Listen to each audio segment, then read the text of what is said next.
Edu शक्ति vision के इस यूट्यूब चैनल में आपका स्वागत है। क्विक रिवीजन सीरीज में इकोनॉमिक्स का पार्ट 5 है ये। पहले हम लोग वन लाइनर देखेंगे, फिर इससे रिलेटेड एमसीक्यू पे चर्चा करेंगे। चलिए शुरू करते हैं।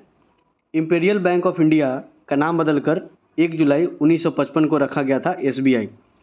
एसबीआई का स्थापना 1955 को है 1 जुलाई को, जो कि इंपीरियल बैंक का नाम बदल करके एसबीआई रख दिया गया था। देश का सबसे बड़ा सार्वजनिक या फिर व्यावसायिक बैंक कौन सा है? एसबीआई है, स्टेट बैंक ऑफ इंडिया है।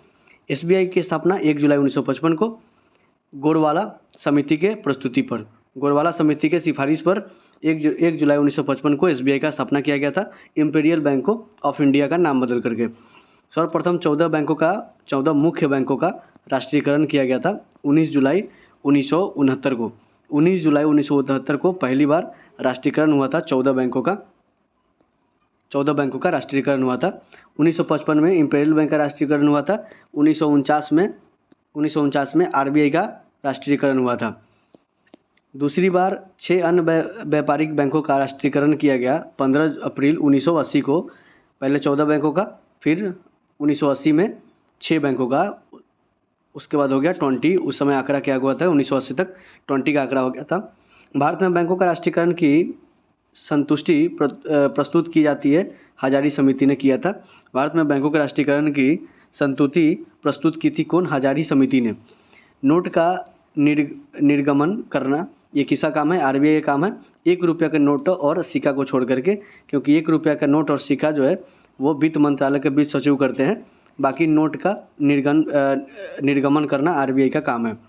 वर्तमान में नोट निर्गमन हेतु अपनाई जाने वाली प्रणाली कौन सी है? ये न्यूनतम कोष प्रणाली है। सबसे जितना कम से कम हो सके ये न्यूनतम कोष प्रणाली है, और इसी प्रणाली के तहत वर्तमान में जो नोट का निर्गमन होता है ये न्यूनतम कोष प्रणाली के तहत होता है। नोट निर्गमन की न्यूनतम कोष प्रणाली अपनाया गया था कब? 1956 में अपनाया गया था, अक्टूबर 1956 में। आरबीआई के पास हर समय न्यूनतम कितने मूल्य का स्वर्ण कोष रहना चाहिए? ये 115 करोड़ का हमेशा स्वर्ण कोष रहना चाहिए आरबीआई के पास। फेडरल रिजर्व केंद्रीय बैंक है अमेरिका का।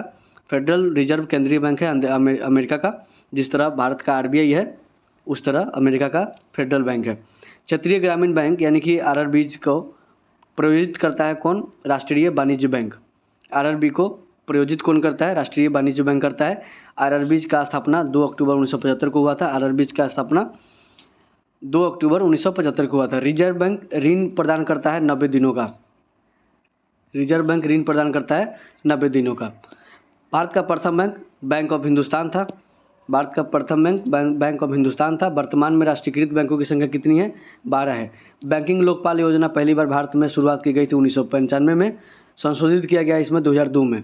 बैंकिंग लोकपाल योजना पहली बार भारत में शुरुआत की गई थी 1995 में, और उसका संशोधन भी किया गया 2002 में। वर्तमान में बैंकिंग लोकपाल योजना प्रभावी है 2006 से। वर्तमान में जो बैंकिंग लोकपाल है योजना वो प्रभावी है 2006 से। बैंकिंग लोकपाल का कार्य क्या है? बैंक ग्राहकों को बैंक द्वारा प्रदान की जाने वाली सेवाओं से संबंधित शिकायतों का समाधान करना, ये बैंकिंग लोकपाल का कार्य है। क्रेडिट कार्ड जारी करने वाला पहला बैंक कौन सा था? ये सेंट्रल बैंक ऑफ इंडिया था, CBI, central bank of India. ये क्रेडिट कार्ड जारी करने वाला भारत का प्रथम बैंक का। प्रीपेड कार्ड जारी करने वाला प्रथम bank oriental bank of commerce था 2003 में। ओरिएंटल बैंक ऑफ कॉमर्स ये प्रीपेड कार्ड जारी करने वाला प्रथम बैंक था। इंटरनेट बैंकिंग शुरू करने वाला प्रथम बैंक आईसीआईसीआई है। स्थापना कब हुआ था? 1994 में इंटरनेट बैंकिंग चालू किया था आईसीआईसीआई, स्थापना 1994 में। किसान क्रेडिट कार्ड यानी कि केसीसी योजना प्रारंभ हुआ था 1998 में। केसीसी योजना प्रारंभ हुआ था 1998 में। भारत में एटीएम सेवा शुरू करने वाला पहला बैंक कौन सा है? एचएसबीसी था 1987 में। देश का प्रथम तैरता एटीएम कहाँ है? कोच्चि में एसबीआई द्वारा खोला गया था। देश का प्रथम तैरता हुआ एटीएम कोच्चि में एसबीआई द्वारा। केंद्रीय बैंकिंग जांच समिति की स्थापना हुई थी 1931 में। केंद्रीय बैंकिंग जांच समिति का स्थापना 1931 में हुआ था। नरसिम्हन समिति संबंधित है बैंकिंग संरचना के सुधार से। बैंकिंग का जो स्ट्रक्चर है उसके सुधार से संबंधित है नरसिम्हन समिति। गोईपुड़िया समिति संबंधित है बैंक में ग्राहक सेवा सुधार से। बैंक में ग्राहक सेवा सुधार से संबंधित है गोईपुड़िया समिति। और नरसिम्हन समिति है बैंक के स्ट्रक्चर से संबंधित है। देश का पहला मोबाइल बैंक है लक्ष्मी वाहिनी बैंक। देश का पहला मोबाइल बैंक है लक्ष्मी वाहिनी बैंक मध्य प्रदेश में। यूटीआई बैंक वर्तमान नाम है किसका? एक्सिस बैंक का। यूटीआई वर्तमान नाम है किसका? एक्सिस बैंक का। और 30 जुलाई 1907 से है यूटीआई का, एक्सिस बैंक का नाम यूटीआई। भारतीय औद्योगिक विकास बैंक यानी कि आईडीबीआई की स्थापना की गई थी 1 फरवरी 1964 को। आईडीबीआई यानी कि भारतीय औद्योगिक विकास बैंक, तो इसको स्थापना किया गया था 1964 में 1 फरवरी को। अल्पकालीन सरकारी प्रतिभूति कहलाता है, अल्पकालीन सरकारी प्रतिभूति क्या कहलाता है? ट्रेजरी बिल कहलाता है। ट्रेजरी बिल, भारत में ट्रेजरी बिल बेचे जाते हैं किसके द्वारा? आरबीआई द्वारा। ट्रेजरी बिल भारत में आरबीआई द्वारा बेचे जाते हैं। वर्तमान में आरबीआई कितने दिनों की ट्रेजरी बिल निर्गत करता है? तो निर्गमित करता है, तो ये 91 एवं 364 दिनों के लिए आरबीआई वर्तमान में ट्रेजरी बिल को निर्गमित करता है। ट्रेजरी बिल की न्यूनतम राशि कितनी होती है? 25,000 होता है, और या फिर इसके गुणांक में होता है, यानी कि 50,000, 75,000 इस तरह के गुणांक में होता है। एडहॉक ट्रेजरी बिल प्रणाली को समाप्त किया गया। एडहॉक ट्रेजरी बिल प्रणाली को समाप्त किया गया 31 मार्च 1997 को, शुरू हुआ था 1955 में। भारत में मौद्रिक नीति जारी करता है कौन? मौद्रिक नीति जारी करता है आरबीआई के गवर्नर अध्यक्ष, ये मौद्रिक नीति जारी करते हैं। आरबीआई मौद्रिक नीति की समीक्षा करता है प्रति 2 माह पे, यानी कि 6 बार मौद्रिक नीति जारी होता है। 6 बार मौद्रिक नीति जारी होता है आरबीआई द्वारा। मौद्रिक नीति के प्रमुख उपकरण हैं repo rate, reverse repo rate, CRR, SLR. Repo rate, reverse repo rate, CRR और एसएलआर ये प्रमुख उपकरण हैं मौद्रिक नीति के, जो आरबीआई जारी करता है साल में 6 बार। जिस दर पर बैंक, देखिए, जिस दर पर बैंक रिजर्व बैंक से उधार या नकदी ऋण प्राप्त करता है वो क्या कहलाता है? Repo rate. जिस दर पर बैंक, कोई भी बैंक रिजर्व बैंक से अगर नकद या फिर उधार लेता है वो रेपो रेट पर लेता है। वह दर जिस पर आरबीआई अन्य बैंकों से ऋण लेता है, जब आरबीआई अन्य बैंक से लेगा तो वो रिवर्स रेपो रेट हो जाएगा। रेपो रेट क्या होगा? जब बैंक आरबीआई से लेगा तो रेपो रेट, जब आरबीआई बैंकों से लेगा तो reverse repo rate. Bank RBI द्वारा निर्धारित राशि को जब नगद रूप में आरबीआई के पास जमा करे तो वह कहलाता है नगद आरक्षित अनुपात, यानी कि सीआरआर, कैश रिजर्व रेशियो, नगद आरक्षित अनुपात। ये जब बैंक आरबीआई द्वारा निर्धारित राशि को जब नगद के रूप में आरबीआई के पास जमा करे तो वह कहलाता है सीआरआर। बैंक आरबीआई द्वारा निर्धारित राशि को जब प्रतिभूति के रूप में अपने पास रखता है तो वह कहलाता है वैधानिक तरल दर, यानी कि एसएलआर। वैधानिक तरल दर, साइंटिफिक लिक्विडिटी रेशियो, ये है जब बैंक आरबीआई द्वारा निर्धारित राशि को जब प्रतिभूति के रूप में अपने पास रखता है तो वह कहलाता है सीएलआर, एसएलआर। आरबीआई जिस दर पर वाणिज्य बैंकों को ऋण उपलब्ध कराता है वह कहलाता है बैंक दर। जिस दर पर वाणिज्यिक बैंकों को ऋण उपलब्ध करवाता है तो वो कहलाता है बैंक दर। नेफ्ट और आरटीजीएस साधन है मुद्रा अंतरण के, मुद्रा ट्रांसफ़र के, मनी ट्रांसफ़र के। ये 2 साधन हैं, आरटीजीएस या एनईएफटी। एनईएफटी का पूर्ण नाम क्या है? ये है नेशनल इलेक्ट्रॉनिक फंड ट्रांसफ़र, और आरटीजीएस का क्या है? रियल टाइम ग्रॉस सेटलमेंट, ये आरटीजीएस का फुल फॉर्म है। आईएफएससी का पूर्ण नाम क्या है? Indian financial system code. IFSC का पूर्ण नाम क्या है? Indian financial system code. हर एक ब्रांच का अपना अपना आईएफएससी कोड होता है। भारतीय बैंक का सर्वाधिक शाखाएं किसके हैं? यूके में। भारतीय बैंकों का सर्वाधिक शाखाएं यूके में है। सहकारी बैंकों का गठन होता है 3 स्तर पर। सहकारी बैंकों का जो गठन होता है वो 3 स्तर पर होता है। भारत में सहकारी बैंकों की शुरुआत हुई थी 1904 में। सहकारी बैंक यानी कि कोऑपरेटिव बैंकों का शुरुआत जब हुआ था, कब हुआ था? 1904 में। मानसून का जुआ कहलाता है भारतीय बजट। मानसून का जुआ कहलाता है भारतीय बजट। घाटे का बजट कहलाता है जब सरकारी आय व्यय से कम हो। जब आय व्यय से कम हो तो वो बजट घाटे का बजट कहलाता है। आर्थिक सर्वेक्षण प्रकाशित किया जाता है वित्त मंत्रालय द्वारा लोकसभा में। आर्थिक सर्वेक्षण ये प्रकाशित किया जाता है वित्त मंत्रालय द्वारा, कहाँ पे? लोकसभा में। शून्य आधारित बजट का अर्थ क्या है? हर बार बिल्कुल नए सिरे से बजट तैयार करना, ये शून्य आधारित बजट का अर्थ है। शून्य आधारित बजट देन है अमेरिका की। शून्य आधारित बजट किसका देन है? अमेरिका का देन है। भारत में शून्य आधारित बजट को किस वर्ष में के बजट में अपनाया गया था? ये 1987-88 में अपनाया गया था शून्य आधारित बजट को।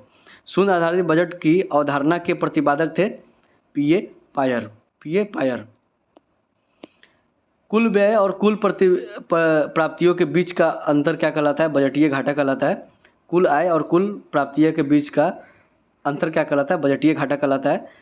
अर्थशास्त्र में निवेश का अर्थ क्या है? ये शेयरों की खरीदारी है। अर्थशास्त्र में निवेश का अर्थ है शेयरों की खरीदारी। विश्व का प्रथम नकदी रहित अर्थव्यवस्था वाला देश कौन सा है? ये स्वीडन है। कैशलेस है ये। विश्व का प्रथम नकदी रहित अर्थव्यवस्था कौन है? स्वीडन है। बिग पुश सिद्धांत दिया था किसने? रॉडन ने। बिग पुश सिद्धांत कौन दिया था? रॉडन ने दिया था।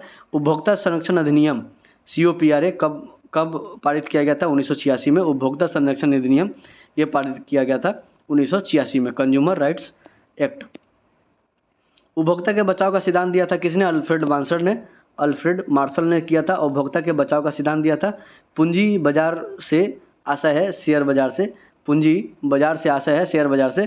भारत का पहला व सबसे पुराना बॉम्बे स्टॉक एक्सचेंज यानी कि BSE की स्थापना कब हुई थी?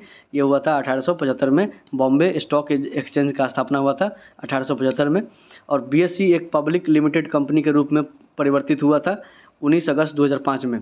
BSE एक पब्लिक लिमिटेड कंपनी के रूप में परिवर्तित हो गया था 2005 में 19 अगस्त को। और दलाल स्ट्रीट स्थित है कहाँ पे? मुंबई में। और यहीं पे है बॉम्बे स्टॉक एक्सचेंज। BSE का सूचकांक है सेंसेक्स। BSE का सूचकांक क्या है? सेंसेक्स है। और राष्ट्रीय स्टॉक एक्सचेंज यानी कि NSE का स्थापना हुआ था 1992 में। फिरवानी समिति के सिफारिश पर हुआ था। किसके सिफारिश पर? फिरवानी समिति के सिफारिश पर NSE यानी कि राष्ट्रीय स्टॉक एक्सचेंज का स्थापना हुआ था 1992 में। NSE का प्रमुख प्रवर्तक कौन है? IDBI है। IDBI ये NSE का प्रमुख प्रवर्तक है। NSE का मुख्यालय कहाँ है? वर्ली है, मुंबई में वर्ली है। NSE का सूचकांक निफ्टी है। जिस तरह BSE का सूचकांक सेंसेक्स है उस तरह NSE का सूचकांक क्या है? निफ्टी है। और तेजड़िया यानी कि बुल और मंदरिया यानी कि बियर संबंधित है स्टॉक मार्केट से, शेयर बाजार से। बुल मतलब मार्केट ऊपर जाना और बियर मतलब मार्केट नीचे जाना, और इसी को करते हैं तेजड़िया और मंदरिया। भारत में स्टॉक एक्सचेंज की संख्या कितनी है? 23 है। और BSE के 30 शेयरों वाला संवेदी सूचकांक का आधार वर्ष कितना है? 1978 से 79। BSE में के 100 शेयर वाले राष्ट्रीय सूचकांक का आधार क्या है? 1983 से 84। NSE के 50 शेयर का सूचकांक निफ्टी है। और नेस्डैक शेयर सूचकांक है अमेरिका का। डो जोन्स शेयर सूचकांक है न्यूयॉर्क का। और फ्रैंकफर्ट है जर्मनी का। और निकी है जापान का। Nikkei Japan, Frankfurt Germany, Dow Jones New York का और नेस्डैक है अमेरिका का। और NSE के 50 शेयर का सूचकांक क्या है? निफ्टी है। भारत में स्टॉक एक्सचेंज का नियमन करने वाली बॉडी कौन सी है? सेबी है। जितने भी स्टॉक एक्सचेंज है उसको रेगुलेट कौन करता है? सेबी करती है। और इसका मुख्यालय कहाँ है? मुंबई में है। भारत में शेयर बाजारों के लिए मुख्य नियंत्रक का कार्य कौन करती है? सेबी करती है। भारतीय प्रतिभूति एवं विनिमय बोर्ड यानी कि सेबी का स्थापना हुआ था 12 अप्रैल 1988 को। और SA दवे समिति की अनुशंसा पर किया गया था। इसका सिफारिश कौन दिया था? SA दवे समिति के सिफारिश पर 12 अप्रैल 1988 को सेबी का स्थापना किया गया। और इसका हेडक्वार्टर मुंबई में है। और सेबी क्या काम करती है? जितने भी स्टॉक एक्सचेंज है इसको रेगुलेट करती है, शेयर मार्केट को रेगुलेट करती है। सेबी को वैधानिक दर्जा दिया गया 1992 में। 30 जनवरी को सेबी को वैधानिक दर्जा दिया गया। विश्व का पहला संगठित शेयर बाजार स्थापित किया गया 1962 में एम्स्टर्डम में। भारतीय खाद्य निगम यानी कि FCI ये 1965 की स्थापना हुआ था। भारत में प्रथम भूमि विकास बैंक की स्थापना 1920 में हुआ था।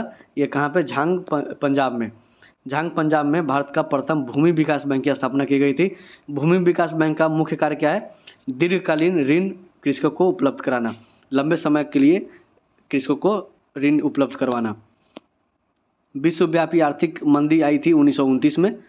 ये वर्ल्ड लेवल पर मंदी आया था 1929 में। और खाद्य एवं कृषि संगठन FAO का स्थापना हुआ था 10 अक्टूबर 1945 को इटली में। चलिए इससे रिलेटेड हम लोग MCQ देख लेते हैं। गोईपड़िया समिति का संबंध किस क्षेत्र से है? गोईपड़िया समिति का संबंध किस क्षेत्र से है? यह बैंक के ग्राहकों के सेवा के सुधार में। सेबी का स्थापना कब हुआ था? SBI का स्थापना कब हुआ था? 1955 में हुआ था। 1955 में कब हुआ था? ये 1 जुलाई 1955 में किया गया था। भारत का प्रथम मोबाइल बैंक कौन सा है? भारत का प्रथम मोबाइल बैंक कौन सा है? लक्ष्मी वाहिनी बैंक है। देश का प्रथम तैरता हुआ ATM कहाँ स्थापित किया गया? कोची में किया गया, केरला में। मंदरिया एवं तेजड़िया किससे संबंधित है? ये शेयर बाजार से संबंधित है, शेयर बाजार से। इंटरनेट बैंकिंग शुरू करने वाला प्रथम बैंक ICICI है। उपभोक्ता संरक्षण अधिनियम 1986। नरसिम्हन समिति का संबंध किस क्षेत्र से? नरसिंहम समिति का संबंध किस क्षेत्र से? तो ये है बैंकिंग सुधार से। भारत में स्टॉक एक्सचेंज का नियमन कौन करता है? ये सेबी करती है, सेबी करती है। भारतीय औद्योगिक विकास बैंक की स्थापना कब की गई थी? औद्योगिक विकास बैंक का स्थापना कब किया गया था? 1 फरवरी 1964 को किया गया था। मानसून का जुआ किसको कहते हैं? मानसून का जुआ किसको कहते हैं? ये भारतीय बजट को कहते हैं। राष्ट्रीय स्टॉक एक्सचेंज की स्थापना कब की गई थी? यानी कि एनएससी का स्थापना कब किया गया था? 1991 में किया गया था। विश्वव्यापी आर्थिक मंदी कब आई थी? 1929 में आया था। विश्व का प्रथम नकदी रहित अर्थव्यवस्था कौन सा है? यह स्वीडन है। एटीएम सेवा शुरू करने वाला विश्व का प्रथम बैंक कौन सा है? तो विश्व का प्रथम बैंक कौन सा है जिसने एटीएम बैंक को शुरू किया था? HSBC है। किसान क्रेडिट कार्ड योजना कब शुरुआत हुई थी? 1998 में। रिजर्व बैंक की स्थापना कब की गई थी? रिजर्व बैंक की स्थापना किया गया था 1 अप्रैल 1935 को। अधिनियम कौन सा था? 34 वाला अधिनियम था। आरबीआई की स्थापना किस आयोग के सिफारिश पर किया गया? तो ये हिल्टन यंग आयोग के सिफारिश पर किया गया था। आरबीआई का राष्ट्रीयकरण कब किया गया? आरबीआई का राष्ट्रीयकरण किया गया था 1 जनवरी 1949 को। 14 बैंकों का राष्ट्रीयकरण कब किया गया था? 14 बैंकों का राष्ट्रीयकरण कब किया गया था? तो ये किया गया था आरबीआई का राष्ट्रीयकरण 1949 में, और 14 बैंकों का राष्ट्रीयकरण किया गया था 1969 में, और एसबीआई का स्थापना 1955 में। चलिए अगले क्वेश्चन पे आते हैं। आरबीआई का प्रथम गवर्नर कौन थे? आरबीआई के प्रथम गवर्नर कौन से थे? और ओसवर्थ स्मिथ थे। रिजर्व बैंक के प्रथम भारतीय गवर्नर कौन से थे? ये सीडी देशमुख थे। और भारतीय रिजर्व बैंक की प्रथम महिला ड्यूटी गवर्नर कौन थी? तो महिला ड्यूटी गवर्नर केजे उदेसी थी। रिजर्व बैंक का लेखा वर्ष की अवधि क्या है? रिजर्व बैंक का लेखा वर्ष की अवधि क्या है? तो यह है 1 जुलाई से 30 जून। उपभोक्ता के बचाव का सिद्धांत किसने दिया था? ये अल्फ्रेड मार्शल ने दिया था। भारत का सबसे बड़ी व्यावसायिक बैंक कौन सी है? तो सबसे बड़ी व्यावसायिक बैंक है एसबीआई। ऑप्शन नंबर हो जाएगा सी। भारत में बैंकों का राष्ट्रीयकरण किस समिति की सिफारिश पर किया गया? तो ये समिति कौन सा है? ये हजारी समिति है जिसके सिफारिश पर बैंकों का राष्ट्रीयकरण किया गया। 14 बड़े बैंकों का राष्ट्रीयकरण कब किया गया? तो ये किया गया 19 जुलाई 1969 को। आरबीआई नोट के निर्गमन में कौन सी प्रणाली को अपनाती है? ये प्रणाली अपनाती है न्यूनतम कोष प्रणाली। और सेबी का मुख्यालय कहाँ पे है? सेबी का मुख्यालय है मुंबई में। रिजर्व बैंक के नोट निर्गमन विभाग के पास हर समय कम से कम कितने मूल्य का स्वर्ण कोष रहना आवश्यक है? तो स्वर्ण कोष 115 करोड़ का स्वर्ण कोष रहना आवश्यक है। भारत में ट्रेजरी बिल किसके द्वारा बेची जाती है? ट्रेजरी बिल ये बेची जाती है आरबीआई के द्वारा। भारत में मौद्रिक नीति कौन बनाता है? मौद्रिक नीति बनाती है आरबीआई, 6 बार बनाती है। आरबीआई केंद्र एवं राज्य सरकार को कितने समय के लिए ऋण प्रदान करती है? तो ये करती है 90 दिनों के लिए। 33 का हो जाएगा डी। भारत में सहकारी बैंकों का गठन कितने स्तर पर होता है? 3 स्तर पर होते हैं। भारत में सहकारी बैंकों का शुरुआत कब किया गया था? तो सहकारी बैंकों की शुरुआत कब हुआ था? 1904 में हुआ था। क्रेडिट कार्ड जारी करने वाला प्रथम भारतीय बैंक कौन सा है? Central bank of India, CBI. Prepaid card जारी करने वाला प्रथम बैंक है oriental bank of commerce. UTI bank का क्या नया नाम क्या है? यूटीआई बैंक का नया नाम क्या है? तो नया नाम है कौन सा? Axis bank. 38 का हो जाएगा ए। सरकरिया आयोग का गठन कब किया गया था? सरकरिया आयोग का गठन किया गया था 1983 में। और माल्थस का सिद्धांत संबंध किस क्षेत्र से? माल्थस का सिद्धांत का संबंध किस क्षेत्र से है? तो ये क्षेत्र कौन सा है? ये है जनसंख्या के संबंध से। भारत का प्रथम स्टॉक एक्सचेंज कौन सा है? तो ये है Bombay stock exchange. Option number हो जाएगा बी। आज का आखिरी प्रश्न था। Thank you for watching. धन्यवाद।